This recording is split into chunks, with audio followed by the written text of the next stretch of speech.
duck in my yard this morning that couldn't fly. She has something stuck to her tail. I'm going to get her in a box like your website says and bring her there. This particular bird was stuck to a sticky trap. Her right wing and her tail feathers were all stuck together. Her wing was basically being held behind her back. The other thing is, sticky traps can have rodenticide in them. And that is very deadly, not to just the rodents that they're trying to catch, but also to anything that would eat those rodents.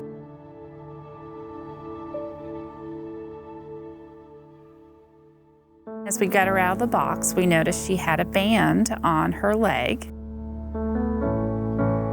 When a bird comes in that already has a band on, most likely it means that they've been here before. It means that that bird has survived long enough to return to us with a band still on. So her initial visit 5 years ago, when she came in, she was already over 3 years old, and her injuries were indicative of being hit by a car.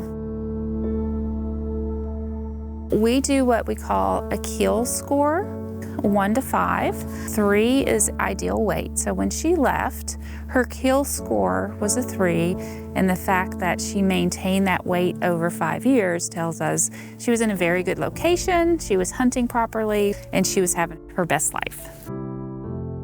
For her treatment plan, the most critical thing is to get her a bath and get that sticky glue off of her. Then we monitor her behavior while she's in a small enclosure, making sure that there's no neurologic issues that pop up. We put her on a lot of fluids, make sure she has the proper medication, and make sure she has the proper diet until we can determine if there's any side effects. We were able to give her a bath, and that is a process where we use an intubation tube, and under supervision and anesthesia, we're able to wash the feathers. So for sticky traps, we start with using canola oil. And canola oil on the feathers will actually allow us to pull all that gooey stuff off of her tail and her wings.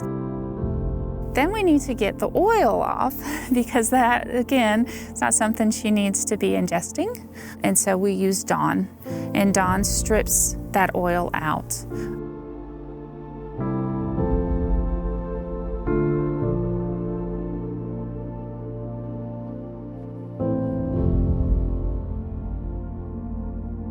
A day or two after she got her bath, we've observed that we don't really think there's any toxicity poisoning. There's no reason for us to keep birds here longer than necessary, so we do flight evals pretty quickly on those type of birds.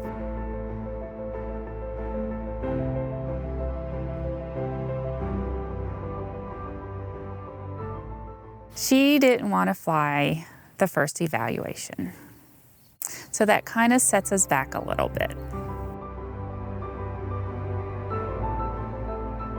Sometimes they refuse simply because they're stubborn. Maybe she aggravated something. We'll wait a couple days and then we'll go at it again. So today, Matthias is doing her flight eval. Is she flying perch to perch and landing well on the perches? Is her flight even as she goes across? And that tells us all her feathers are working properly. So Red-tailed hawk did really well during his flight eval earlier today. He glided well, he was fast, he did multiple lengths, so he is basically ready to go. Seeing it come out of that box, it's really exciting. It's, you know, something that is kind of a once-in-a-lifetime opportunity for people. It's always exciting to know that the hard work that we've put into our birds, that they are being released and that we feel good about them being successful past just coming out of the box. So I think that we think of birds with flight, and with flight comes like freedom and this kind of beauty, and to see a bird unable to do those things, I think is really heartbreaking.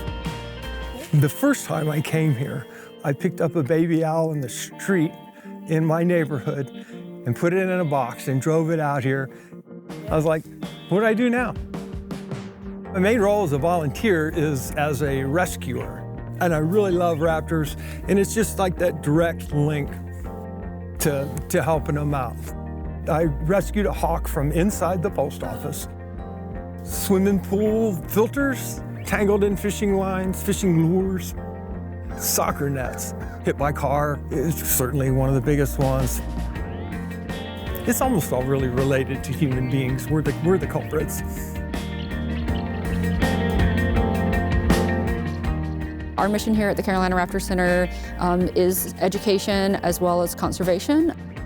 Having raptors thrive in an environment is super important as they are an indicator species. So having top predators generally a sign that ecosystems are doing well.